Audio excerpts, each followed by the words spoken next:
Bonjour à tous, j'espère que vous allez bien.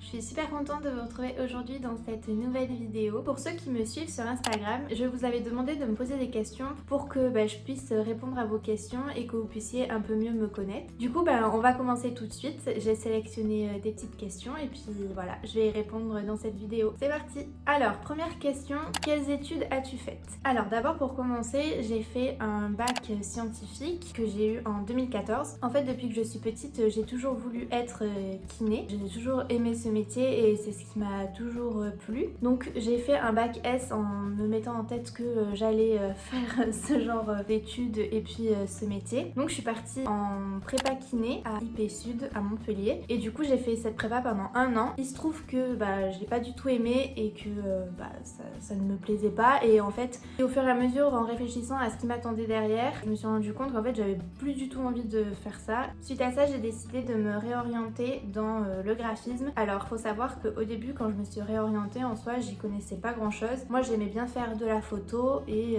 j'ai toujours aimé être dans le milieu artistique puisque pendant des années j'ai aussi fait de la flûte traversière. Le domaine artistique c'est ce qui m'a toujours plu, j'aimais bien un petit peu dessiner mais voilà sans plus. Donc je suis partie là-dedans un petit peu pour découvrir et il se trouve que j'ai vraiment adoré. Je ne comptais plus mes heures contrairement à quand j'étais en prépa où travailler la physique, la bio etc.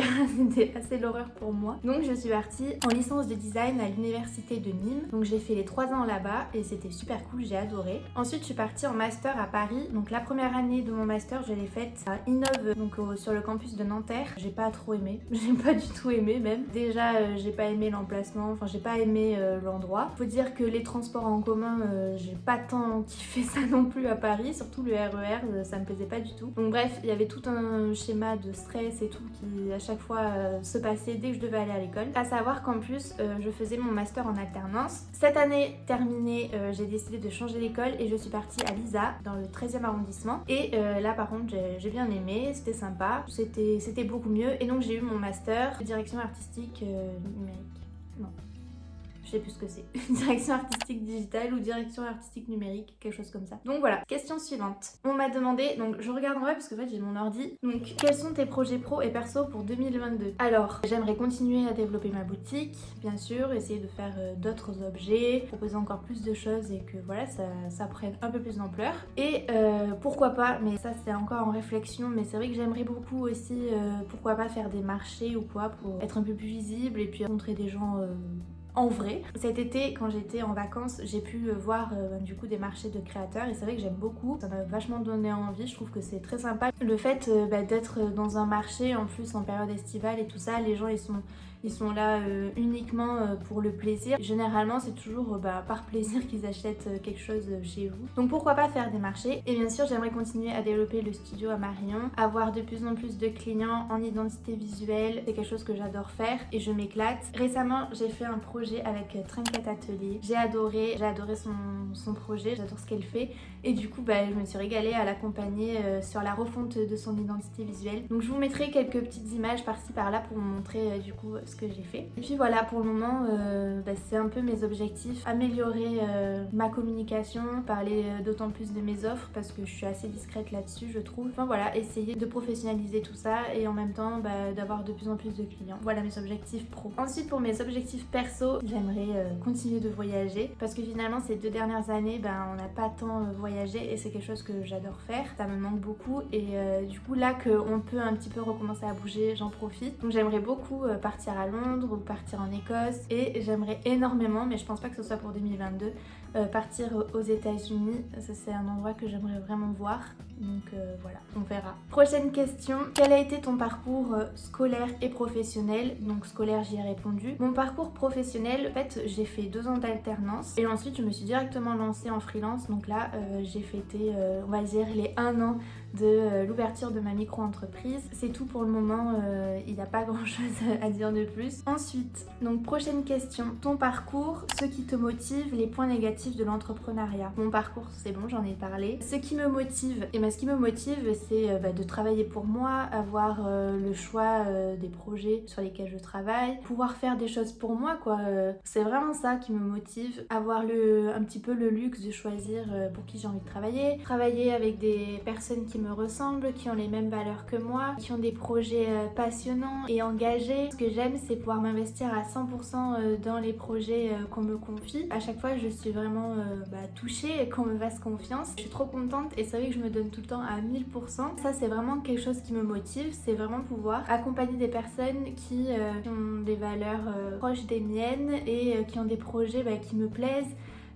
Par exemple, quand j'ai accompagné Trinquette Atelier, j'ai adoré son projet parce que c'est vraiment un projet qui me plaît, j'adore les produits qu'elle crée. Moi je suis totalement consommatrice de ce genre de produits, etc. Quand elle m'a parlé de son projet, direct j'étais à fond, j'étais hyper investie, ultra motivée pour son projet. Et voilà, donc moi c'est vraiment ça, et vraiment bien m'entendre avec la personne parce que au final les accompagnements que je propose durent au moins 3 à 4 semaines, voire plus selon les besoins que vous avez. Du coup voilà, c'est hyper important pour moi qu'on soit aligné et qu'il y ait vraiment une super bonne entente, de la bienveillance, de l'écoute, enfin voilà quoi, que ça se passe super bien. Moi ce que je veux, c'est que le ou la cliente à la fin soit satisfait de mon travail et voilà. Et les choses négatives.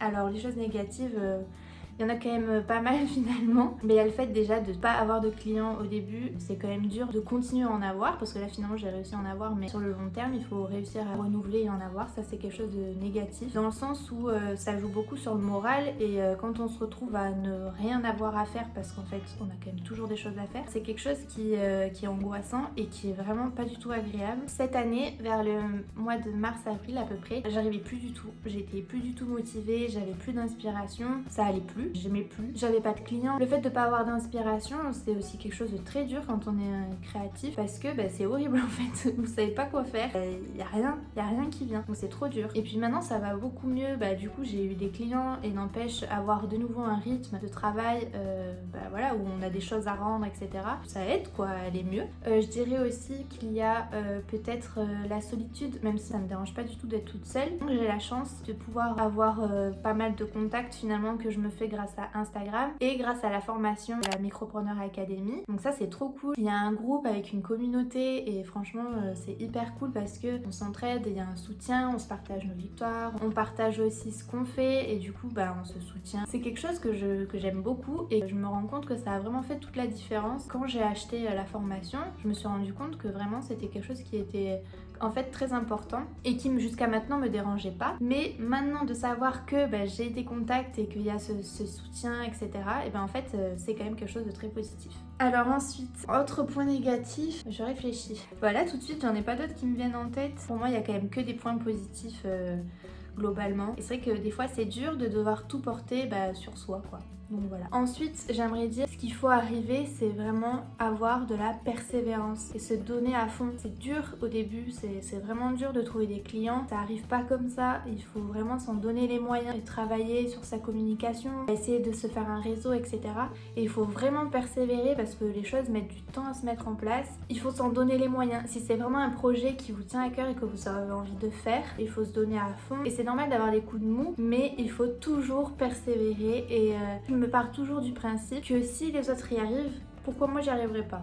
Voilà. Ensuite, prochaine question, les 3 objets sans lesquels tu ne pourrais pas vivre. Alors celle-là, j'avoue que je n'en sais rien du tout. J'en sais rien. Non, j'ai aucune idée. Désolée Anastasia pour cette question, mais je ne sais pas. Parce qu'après, je pourrais dire mon ordi, mon téléphone, parce que j'en ai besoin pour travailler. Mais non, franchement, j'en sais rien. Je ne sais pas répondre à cette question. Qu'est-ce que vous auriez dit? Anastasia, toi, tu me poses cette question, mais qu'est-ce que tu aurais dit, tiens? Eh ben, écoutez, voilà, je pense que j'ai fait le tour des questions qu'on m'a posées. Je pense que c'est déjà pas mal pour commencer. En tout cas, si vous avez d'autres questions, n'hésitez pas à me les poser dans les commentaires. J'y répondrai volontiers. Je me suis éclatée à faire cette petite vidéo. J'espère qu'elle vous aura plu. Ah oui, je suis en train de penser à quelque chose. C'est en train de me revenir. Un objectif pour 2022, j'aimerais développer cette chaîne YouTube parce que je m'éclate à faire des vidéos. J'aimerais beaucoup continuer à développer ça, et puis voilà quoi, continuer à développer mes réseaux sociaux, mon compte Instagram, YouTube. Donc voilà, mais en tout cas YouTube j'adore. J'espère que vous me suivez un peu dans ce nouveau truc. J'espère que cette vidéo vous aura plu. N'hésitez pas à me le dire si vous avez des idées d'autres vidéos que vous avez envie que que je fasse ou des sujets que vous aimeriez que j'aborde, n'hésitez pas à me dire ça dans les commentaires. N'hésitez pas aussi à partager ou à vous abonner, ça me fera toujours plaisir. Je vous souhaite de belles fêtes de fin d'année et un joyeux Noël en avance. Je vous dis à bientôt dans une prochaine vidéo. Ciao!